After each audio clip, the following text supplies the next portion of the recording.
काकी छथि ये काकी काकी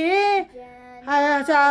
भजन करै छथि ये सुनत ने एकटा गप सुनत हमरा नहीं रहल होइया बुझलखिन मन बेकल भऽ जाइया हिनके लग ने सबटा बात आबि के कहै छियनि बुझलखिन मन एकदम हम विपरीत भऽ गेल आइ अबै छलियै दक्षिणवाइ टोल से बुझलखिन एकटा छलैया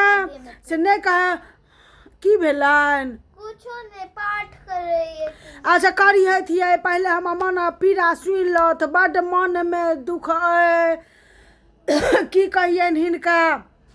आजकल जमाना में एंटी ट्वीट तते बढ़ गेले हन कि नहीं कह सकै छियन बुझलखिन आज कल के बाद धिया पुता में तते एंटी ट्वीट छै एंटी ट्वीट से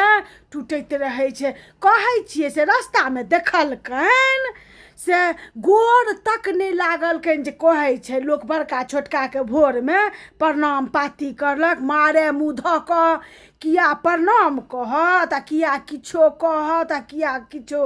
से हम तऽ मुँहे ताकैत रह गेलियै सएह देखथुन एकटा फकरा नहीं ई सब कहै छलथि या कि बाप करे कुटनी पिसनी आ बेटा के नाम दुर्गा दास तकरे पड़ छै गाय में ई सब गौरवे अनहर चले छै किया तो सरकारी नौकरी वाला ससुर छथि 4टा दलान पर 4टा चारि चकिया छै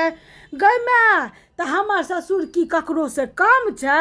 गृहस्थ घर के हमहूँ पुतौह छी सुनो तो ना हमरा देह में आग लगल या अखन हमर पहिने सुन हमहूँ गृहस्थ पुतौह छी हमरो ससुर 4टा महींस रखने या चाहे खेत के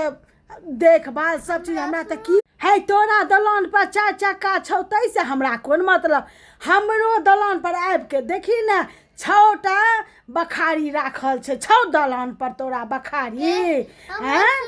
देह में ई लहर फेंकलक हन से नहीं पूछो संस्कार लोग धिया पुता के दैया से संस्कार बिसरि गेल आइ जाइ छलहुँ सीताराम उम्हर से आबै छलहुँ करिते आ किया प्रणामो पाती करत हेलो चाल पूछत बुझलखिन से तऽ हमरा कहै छियनि कहलिए ई बात कहब ककरा तऽ कहलियन काकी के जाके कहियन आइये किया एंटी ट्वीट में सब कियो मरै जाइ छै यार कहत हम सब कहाँ करलिए एंटी ट्वीट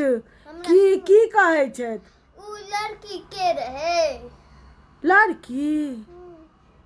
जाइए नहीं चिन्है छलिए या के छलै।